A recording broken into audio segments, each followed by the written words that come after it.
भारत के मध्य प्रदेश के एक छोटे से गांव सोरवा में राजू नाम का एक किसान अपने परिवार के साथ रहता था। राजू के पास कुल मिलाकर 2 बीघा जमीन थी, जो पीढ़ियों से उसके परिवार के पास चली आ रही थी। गांव में खेती ही मुख्य आजीविका का साधन था, लेकिन पिछले कुछ वर्षों से मौसम की मार, सूखा और महंगे बीज खाद ने राजू की जिंदगी को बहुत कठिन बना दिया था। हर साल वह उम्मीद के साथ खेत में मेहनत करता, मगर कभी बारिश कम होती तो कभी बाढ़ खेतों को बर्बाद कर देती। एक बार तो ऐसा भी हुआ कि उसने धान बोया था और बारिश आई ही नहीं। नहरों में पानी नहीं था और ट्यूबवेल चलाने के लिए डीजल इतना महंगा हो गया था कि राजू उससे चला नहीं पाया। उस साल की फसल पूरी तरह बर्बाद हो गई। उसे मजबूरी में साहूकार से कर्ज लेना पड़ा। राजू का परिवार छोटा था, पत्नी सुनीता, 2 बच्चे और बूढ़े माता पिता।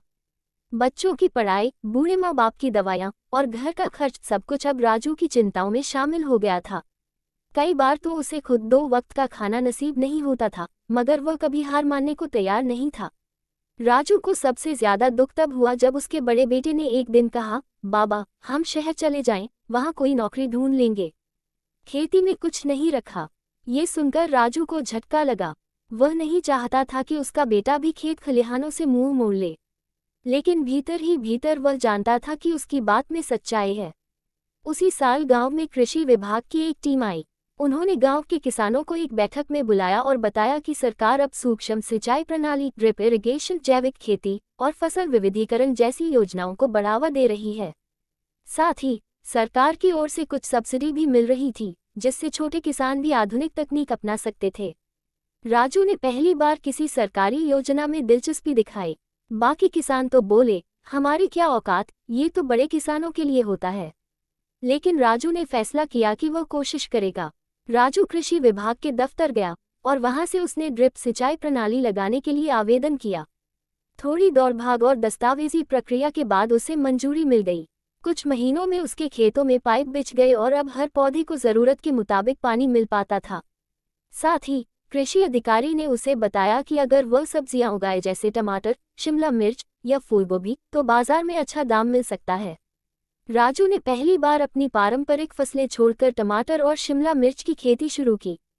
उसने गोबर खाद और वर्मी कंपोस्ट का इस्तेमाल करना शुरू किया। जैविक तरीके से कीटनाशक भी बनाए।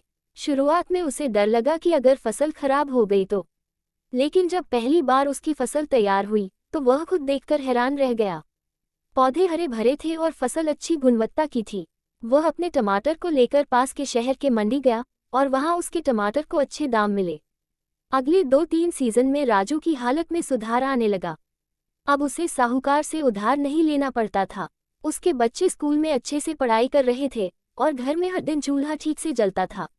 राजू ने अपने खेत के एक कोने में छोटी सी नर्सरी भी बना ली, जहां वह सब्जियों के पौधे तैयार करता और गांव के दूसरे किसानों को बेचता। अब गांव के बाकी किसान भी राजू की बातें ध्यान से सुनने लगे। वे भी जानने लगे कि यह सब कैसे हुआ। राजू अब सिर्फ किसान नहीं, बल्कि एक प्रेरणा बन गया था। उसने गांव में एक छोटा किसान समूह भी बनाया, जहां वह हर महीने बैठक करता, सबको नई तकनीकों के बारे में बताता और जैविक खेती सिखाता। अब राजू का बेटा भी उसकी मदद करने लगा था। उसने कृषि विज्ञान में डिप्लोमा लेने की ठानी और यह सोचने लगा कि गांव में ही रहकर खेती को एक नया रूप दिया जा सकता है। राजू को अब अपने बेटे पर गर्व था, जिसने कभी खेती को छोड़ने की बात की थी, अब वही खेती को अपनाने लगा था।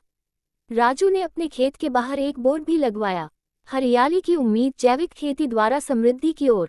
गांव के लोग अब राजू को गुरुजी कहने लगे थे। कोई बीज लेने आता, कोई खाद की जानकारी के लिए।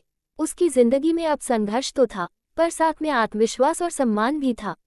राजू की कहानी बताती है कि चाहे कितनी भी कठिनाइयां क्यों न हो, अगर इंसान में मेहनत करने की लगन और बदलाव को अपनाने की हिम्मत हो, तो कुछ भी असंभव नहीं। छोटे किसान भी बड़ी मिसाल बन सकते हैं, अगर उन्हें सही दिशा और थोड़ा सा सहयोग मिल जाए।